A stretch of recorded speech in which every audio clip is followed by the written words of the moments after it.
I see how deeply embedded racism is and sexism and vice versa. And understand that I can't really call myself free or feel like I am liberated unless black women are liberated. I can't feel like I'm I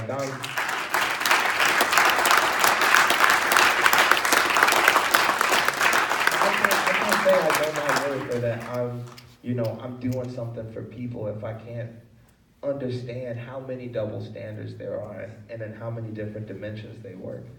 And they all thrive off of white supremacy, toxic masculinity, patriarchy. There's a lot of different things that all, in turn, whether they immediately affect me or not, they won't allow me to be liberated. And so I can't feel like I'm doing my part or speaking for people if I'm not speaking for black women, because they just getting the short end of the stick, yo, straight up. And I don't, obviously I don't just mean black American women, I mean black women across the globe, like darker women, darker people. But, I said that and I went on a rant about Monique, and so many people whittled it down to that, made it about Monique. And I will stand and say it is about Monique. I'm with Monique. I'm with you too. I'm rocking with you. I'm with you. Whoever said that, I'm rocking with you. You know what I'm saying?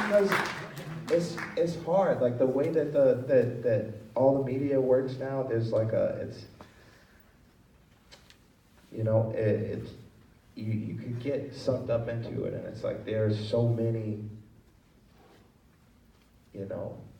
dominant opinions, and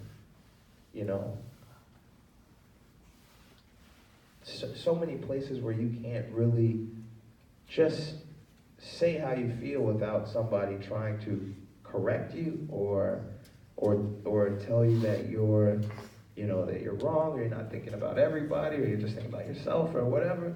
And I didn't want to get sucked up into that. So I feel like I'm kind of at fault, because when the shit came out about Monique, I was like, that shit came out a long time ago. I'm gonna keep saying Monique's name, Monique. It came out a long time ago when she first came out and made a statement about her Netflix deal. And I don't have any problem with Netflix, by the way. You know what I'm saying? I'm still trying to get that Netflix money. I'm not gonna boycott Netflix, cancel my girlfriend's subscription to Netflix and stop watching Netflix to boycott it. I would just say across the board, we could understand that there's some veracity to the statements being made about black women having lower wages across the board, across any medium. They're not just men, but white women as well. And so when I saw that, I was just like, I feel this type of way about it, but there's so many memes and niggas going so crazy on Monique, I'm not gonna just try and get up on my high horse right now. And then it got its second media cycle, because that's the way it works. Like something happens, and then they're waiting for a follow-up. And so her follow-up was her Breakfast Club interview, and she was so articulate and so empowered that I got my chest got big off that. And I was like, she built me up for a second. And I was like, you know what, fuck that. I was walking around my house swinging my arms, and I was like, you know what, I'm finna tweet some shit. And so I was in the mirror shadow box, and I'm finna go crazy, and I tweeted some stuff about it. And people got mad, and I said, you know what, I think I'm gonna say another thing. And I said, no. And I said, you know what, nigga? Black women, you deserve better. And then people went nuts. They went crazy on Twitter. They said, you know what? All women deserve better.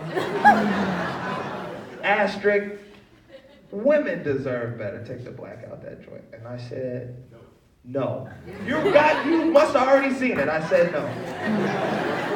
I said no. And I'm gonna stand on that joint, and I don't know why I'm getting so excited. I swear there's some powder in my water.